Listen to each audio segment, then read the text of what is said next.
এদিকে কোটচাঁদপুরে মালবাহী ট্রেনের বগি লাইনচ্যুতির পর এখনো বন্ধ রয়েছে খুলনার সাথে উত্তরবঙ্গের রেল যোগাযোগ। সকালে ঝিনাইদহের কোটচাঁদপুরের সাফদারপুর রেল স্টেশন এলাকায় এই ঘটনা ঘটে। স্টেশন মাস্টার গোলাম রসুল নয়ন জানান, খুলনা থেকে ছেড়ে আসা পার্বতীপুরগামী মালবাহী ট্রেনটি সাফদারপুর স্টেশনের কাছে পৌঁছালে বগি লাইনচ্যুত হয়। তবে এরই মধ্যে খুলনা থেকে উদ্ধারকারী ট্রেন ঘটনাস্থলে এসেছে, চলছে উদ্ধার তৎপরতা।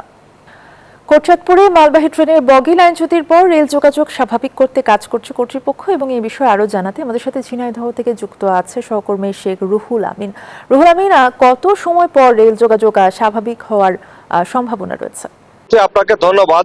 আপনি জানেন যে সকাল 6টার দিকে খুলনা থেকে ছেড়ে আসা মালবাহী একটি ট্রেন 3টি বগি লাইনচ্যুত হয়। 3টে বগির 9টি চাকা লাইন থেকে ছিটকে যায়।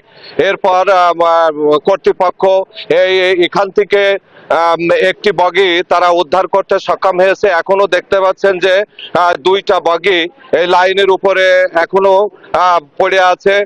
রেল ট্রেন চলাচল এখনো স্বাভাবিক করতে পারেনি। এখানে আমরা যতটুকু জানি, এর আগে আপনার ঈদের 2 দিন আগে এখানে একই স্থানে এই ট্রেনের বগি লাইনচ্যুত হয়েছিল।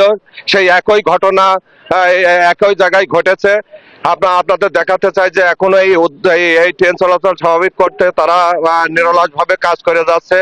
আমরা যতটুকু জেনেছি যে এখানে পাকশি বিভাগীয় রেলওয়ে ম্যানেজার আবু হেনা মোস্তফা আলম এখানে এসেছেন।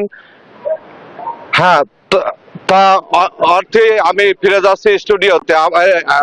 অর্থে ধন্যবাদ আপনাকে রুহুল আমিন, আমাদেরকে জানাচ্ছিলেন ঝিনাইদহ থেকে।